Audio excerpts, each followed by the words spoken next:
नमस्कार, कैसे हैं आप सभी लोग? उम्मीद है कि बढ़िया होंगे। आज हम लोग अपने जो हम लोग का ज्योग्राफी का सीरीज चल रहा है इस समय, जिसमें कि हम लोग कंसेप्ट थ्रू क्वेश्चंस की बात कर रहे हैं। आज इसी सीरीज का हम लोग 15 एपिसोड लेकर के आए, यानी कि 15वां प्रश्न उत्तर का एक सेशन हम लोग लेकर के आए हैं, जिसमें एक बेहतरीन क्वेश्चंस को हम लोग रखेंगे। जैसा कि आप सभी लोग जो लोग इस सीरीज में जुड़े हुए हैं, आप सभी को पता होगा कि इस सीरीज में हम लोगों ने भारत के जो अलग अलग प्राकृतिक प्रदेश हैं उसके बारे में हम लोग चर्चा कर रहे हैं। तो आज हम लोग जिसकी चर्चा करेंगे वो है हमारा कोस्टल प्लेन, यानी भारत के तटीय मैदान के बारे में आज हम लोग कुछ चर्चा करेंगे। ठीक है, आओ पहले प्रश्न को हम लोग देखते चलें। और यहाँ पर पहले प्रश्न को हम लोग देखते हैं, और पहला प्रश्न आपसे क्या कह रहा है इसको देखिए। प्रश्न कह रहा है यहाँ पे कि which of the following is the correct, ठीक है, which of the following is the correct not to short order on the eastern coastal plain. पूर्वी तटीय मैदान में उत्तर से दक्षिण का सही क्रम इसमें से कौन सा है। आपको जैसे अगर हम लोग इन जनरल अगर बात करते हैं तो जैसे हम लोग को यहां पर याद रखना होगा, ये जो हम लोगों का कोस्टल प्लेन एरिया को हम लोग जब देखते हैं तो यह कोस्टल प्लेन मूल रूप से अगर हम लोग देखें तो यह कुछ इस तरह से भारत के भाग में विस्तारित माना जाता है। यानी अगर हम लोग ऐसे देखते हैं तो यहाँ पर आपको याद रखना होगा कि मूल रूप से अगर हम लोग ये देखें तो ये जितना भी भाग है, यानी पश्चिमी घाट का पश्चिमी भाग और पूर्वी घाट का जो पूर्वी भाग है, इसी को हम लोग क्या बोलते हैं, तो इसी को हम लोग कहते हैं तटीय मैदान के रूप में हम लोग इसको परिभाषित करते हैं। अब पश्चिमी तटीय मैदान, याद रखना है, पश्चिमी तटीय मैदान अपेक्षाकृत संकरा है, यानी यह पतला है, और जो पूर्वी तटीय मैदान है ये अपेक्षाकृत ज्यादा चौड़ा है। क्लियर है? तो अब अगर हम लोग यहां पर देख रहे हैं तो हमसे क्वेश्चन पूछ रहा है पूर्वी तटीय मैदान का उत्तर से दक्षिण सही क्रम कौन सा होगा।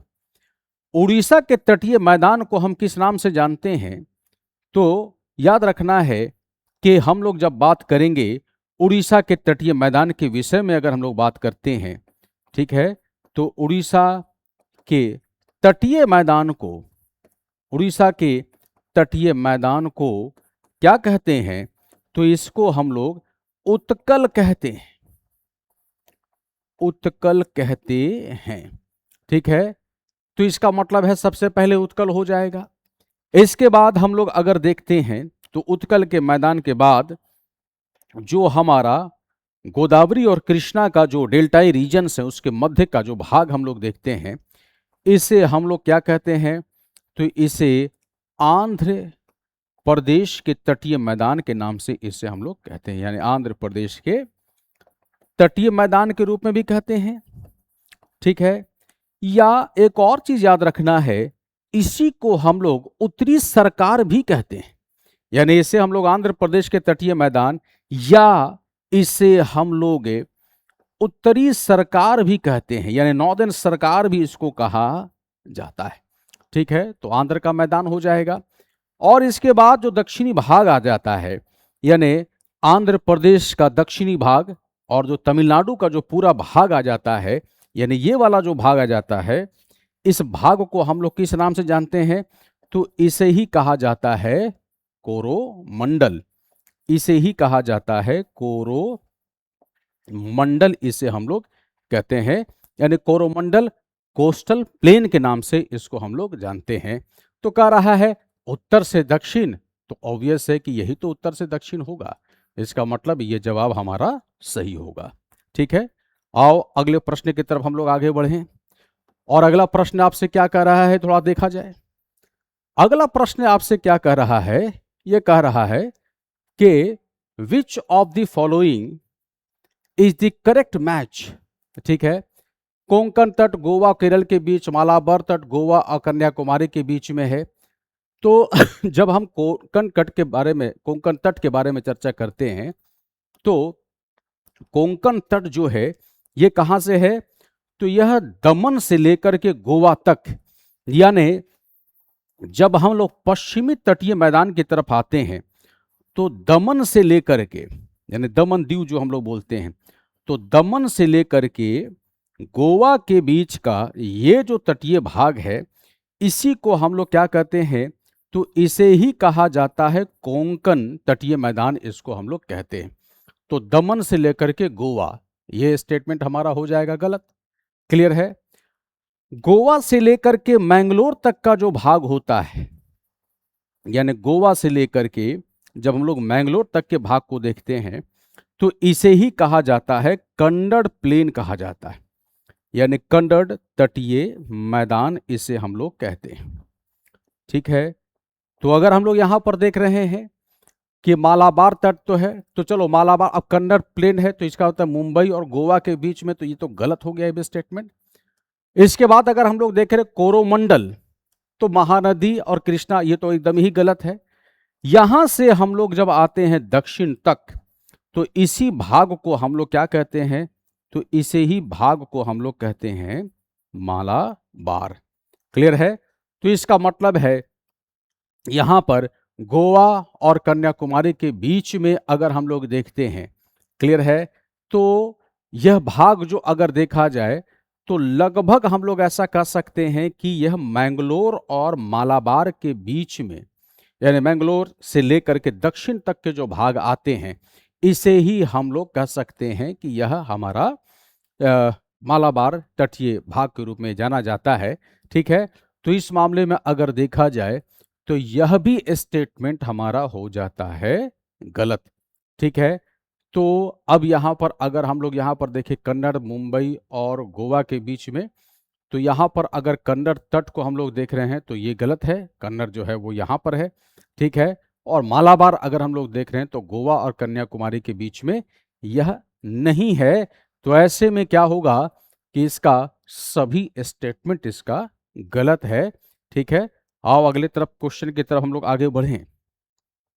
ठीक है, अगला प्रश्न को देखा जाए। अगला प्रश्न यहां पर कह रहा है arrange the following from north to south. फिर से कह रहा है उत्तर से दक्षिण की ओर निम्नलिखित का सही क्रम क्या है।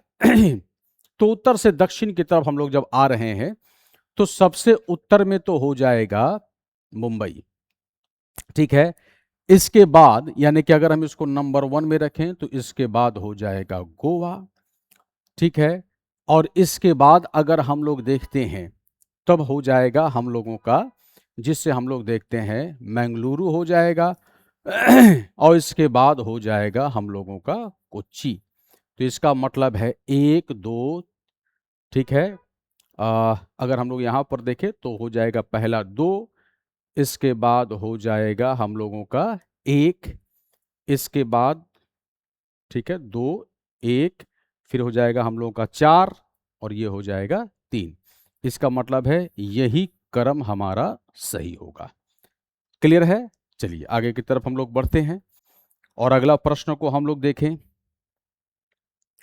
अगला प्रश्न कह रहा है, चौथा नंबर का क्वेश्चन है और इसको ध्यान से हम लोग देखिए। यहां पर कह रहा है निम्नलिखित लैगून या झीलों पर विचार कीजिए, इनमें से कौन से पूर्वी तटीय मैदान में स्थित। यहां पर देखो फोकस कर रहा है कि इनमें से कौन जो है वो पूर्वी तटीय मैदान में स्थित है, पूर्वी कोस्ट। तो जहां हम लोग देख रहे हैं चिलिका, तो चिलिका कहां है, तो जाहिर सी बात है कि उड़ीसा। क्लियर है?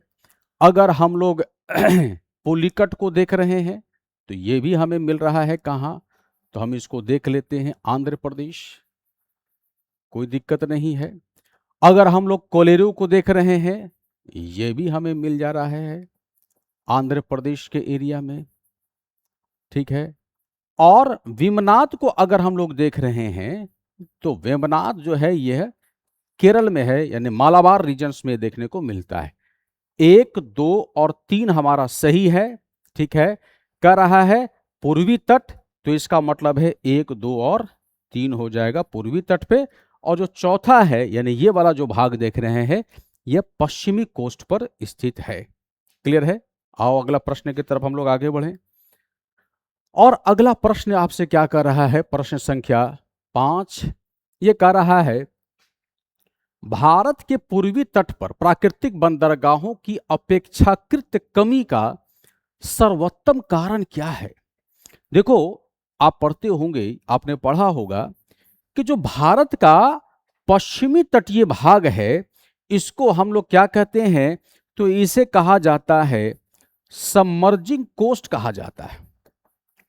इसे क्या कहा जाता है, तो सबमर्जिंग कोस्ट कहा जाता है। किस कोस्ट को, जब हम लोग वेस्ट कोस्ट के बारे में बात करते हैं तो, और जब हम लोग ईस्टर्न कोस्ट के बारे में बात करते हैं तब इसे क्या कहा जाता है, तब हम लोग कहते हैं इमर्जिंग कोस्ट।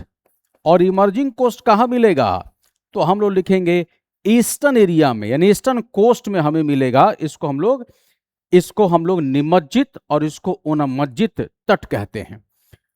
पश्चिमी जो तट है ये खड़ा ढाल वाला है, इस वजह से प्राकृतिक जितने भी बंदरगाह हमको देखने को मिलते हैं, नेचुरल जितने भी हार्बर हैं, वो हमें देखने को कहाँ मिलेगा, ये मोस्टली हमें मिलेगा वेस्टर्न कोस्ट में।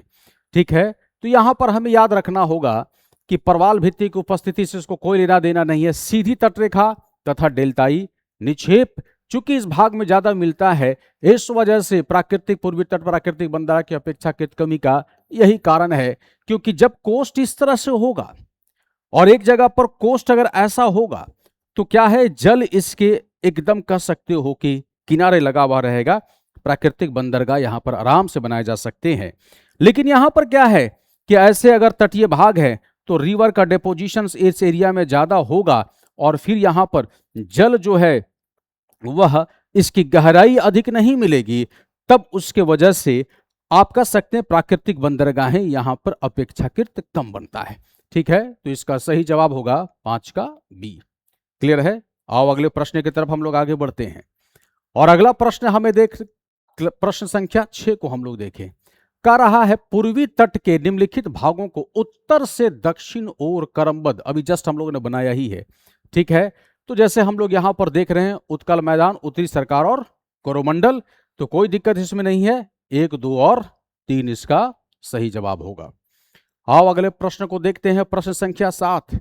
और प्रश्न संख्या 7 आपसे क्या कह रहा है, तो यहां पर देखिए कह रहा है कि निम्नलिखित कथनों पर विचार कीजिए। पूर्वी तटीय मैदान मुख्यतः निक्षेपणीय मैदान है। यस, अभी जैसे मैंने कहा डिपोजिशनल है, डिपोजिशन की वजह से यह कैसा कोस्ट कहा जाएगा, तो यह इमर्जिंग कोस्ट के नाम से इसको हम लोग जानते हैं। पश्चिमी तटीय मैदान मुहाने और खाड़ियों द्वारा बाधित है, यानी जो पश्चिमी तटीय मैदान है इस जगह पर हमें एस्चुरीज मिलती है और इस जगह पर हमें क्रिक्स जिसको हम लोग कह सकते हैं वो मिलता है। इसका मतलब है यह भी स्टेटमेंट हमारा सही है। खड़े ढाल होंगे, रिवर इस जगह पर जब पहुंचेगा तो डेल्टा का निर्माण कम और एस्चुरी का निर्माण यहां पर ज्यादा करता है। उदाहरण के लिए अगर हम लोग देखें तो पश्चिम में आने वाली एक बड़ी प्रमुख नदी है जो भारत की सबसे लंबी नदी है, जिसका नाम आपको पता होगा, नर्मदा। और नर्मदा नदी अपने मुहाने पर क्या निर्माण करती है, एस्चुरी का निर्माण करता है। तापी नदी अपने मुहाने पर किस चीज का निर्माण करता है, एस्चुरी का निर्माण करता है पश्चिमी भाग में। तो यहां पर हम लोग को यह भी स्टेटमेंट सही है। और कह रहा दोनों तट कन्याकुमारी पर मिल रहे हैं, यह भी स्टेटमेंट हमारा सही है। तो ऐसे में अगर हम लोग देखें करा कौन सा कथन सही है, उपरोक्त सभी सही माने जाएंगे। ठीक है, आइए अगले प्रश्न की तरफ हम लोग आगे बढ़ें। और अगला प्रश्न आपसे क्या कह रहा है तो यहां पर देखिए प्रश्न संख्या 8। और प्रश्न संख्या 8 क्या कह रहा है, निम्नलिखित युग्म में से कौन सा गलत है, यहां पर ध्यान रखना है। यहां पर सही नहीं बल्कि कह रहा गलत कौन है। पुलिकट झील को अगर हम लोग देख रहे हैं, यह आंध्र प्रदेश और तमिलनाडु के पास है, यह बहुत ही सही है। जब हम लोग लिख रहे हैं चिलिका झील, ऑब्वियस है कि उड़ीसा है, कोई दिक्कत नहीं है। लेकिन जब हम लोग देख रहे हैं कोलेरू झील, तो यह कहां है, तो यह भी तो आंध्र प्रदेश के पास है, तो यह स्टेटमेंट गलत हो जाएगा। विमनाथ झील ऑब्वियस है कि यह केरल में है, इसलिए यहां पर कोई दिक्कत नहीं है। कह रहा है कौन सा गलत है, तो सी वाला इसका जो होगा यही हमारा सही आंसर होगा, यानी सी जो है इसका यह गलत है। चलिए अगले प्रश्न की तरफ हम लोग आगे बढ़ते हैं। और अगला प्रश्न संख्या 9 क्या कह रहा है हमसे? यह कह रहा है, यहां पर ध्यान दीजिएगा, यह क्वेश्चंस क्या कह रहा है? तो कह रहा है तटीय कृषि के संबंध में निम्नलिखित कथनों पर विचार कीजिए। पूर्वी तटीय मैदान धान की खेती के लिए अधिक उपयुक्त है। जी हां, क्यों? क्योंकि रिवर जब डिपोजिशंस करेगी तो अलूवियल सॉइल, यानी कि जिसको हम लोग कह सकते हैं यह जलोढ़ीय मृदा का निक्षेप करेगी, और जब जलोढ़ीय मृदा का निक्षेपण होगा तो स्वाभाविक है कि वह खेती के लिए बहुत ही बेहतरीन भूमि मानी जाती है। तो यहां पर हमारा ठीक है। पश्चिमी तटीय मैदान दक्षिणी भाग में बगानी के लिए अधिक उपयुक्त है।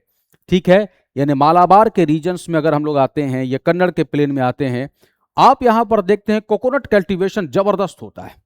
ठीक है, तो जब यहां पर कोकोनट अगर कल्टीवेशंस करते हैं तो स्वाभाविक है कि ये जो कोकोनट की जो खेती होता है इसको हम लोग बगानी कृषि के अंतर्गत में सम्मिलित करते हैं। इस वजह से यह स्टेटमेंट भी हमारा सही हो जाएगा। पहला स्टेटमेंट भी सही है, दूसरा स्टेटमेंट सही है। दोनों कथनों का कारण स्थल रूप एवं वर्षा में अंतर है। ठीक है, तो स्थल रूप तो सही है, वर्षा भी अगर हम लोग देखें तो प्लांटेशंस अगर होता है तो यह स्टेटमेंट हम लोग का अगर देखा जाए, ठीक है, तो दोनों कथनों का कारण स्थल रूप और वर्षा में अंतर अगर हम लोग देख रहे हैं तो वर्षा में अंतर इसका मूल कारण नहीं माना जाएगा। स्थल रूप तो सही है, यहां पर हमारा जो सही जवाब होगा वह केवल 1 और 2 होगा। ठीक है, आओ अगला प्रश्न की तरफ हम लोग आगे बढ़ते हैं। और अगला प्रश्न आपसे क्या कह रहा है? तो देखिए प्रश्न संख्या 10। प्रश्न संख्या 10 क्या कह रहा है कि अगर हम लोग बात कर रहे हैं तो कह रहा है भारतीय तटीय मैदान के संबंध में निम्नलिखित कथनों पर कौन से सही हैं? पश्चिमी तट पर डेल्टा की अपेक्षा एस्चुरी अधिक हैं, यानी कि इसे हम लोग क्या कहते हैं? तो इसे हम लोग एस्चुरी कहते हैं। पश्चिमी तट पर यह सही है। पूर्वी तट पर पश्चिमी तट की तुलना में लैगून अधिक हैं।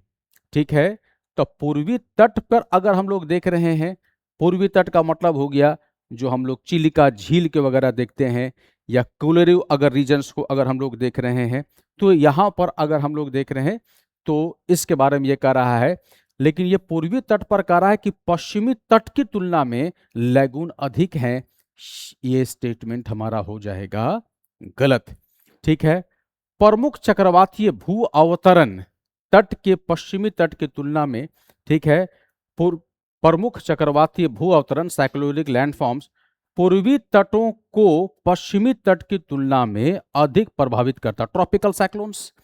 तो जाहिर सी बात है ये स्टेटमेंट हमारा हो जाएगा सही। तब ऐसे में हम लोग का अगर सही उत्तर देखें तो इसका हो जाएगा केवल, कह रहा है सही उत्तर चुनने के लिए, तो यहां पर हो जाएगा 1 और 3 इसका सही उत्तर होगा। ठीक है, तो अब यहां पर हम लोग को ध्यान रखना है कि इस तरह के 10 प्रश्नों का एक संग्रह हम लोग यहां पर लाया है। छोटा ऐसा सेशन है, 10 प्रश्न है। एक बार इसको आप जब भी अपना कभी पढ़ते समय थोड़ा सा समय दे करके इन प्रश्नों को आप देखें, इसके एनालिसिस को देखें, क्लियर है। और अगर किसी भी प्रश्नों का आप चाहते हैं कि थोड़ा डिटेल एनालिसिस किया जाए, किसी तरह को उसमें आपको कुछ डॉट लगता है, आपकी कुछ शंकाएं हैं, अपने कमेंट्स बॉक्स में जरूर इस कमेंट्स को लिखिए। हम लोग प्रयास करेंगे कि जब भी हम डिस्कशन करें तो आपके प्रश्नों को इस पर डिस्कस करेंगे, या आपके कमेंट्स में भी हम लोग अपने जो भी कह सकते हो कि कोई डॉट होगा, इस पर हम लोग अपनी बातों को रखने का काम करेंगे। ठीक है, चैनल को सब्सक्राइब कीजिए, लाइक कीजिए और ज़्यादा से ज़्यादा अपने दोस्तों के बीच में इसको शेयर कीजिए। धन्यवाद।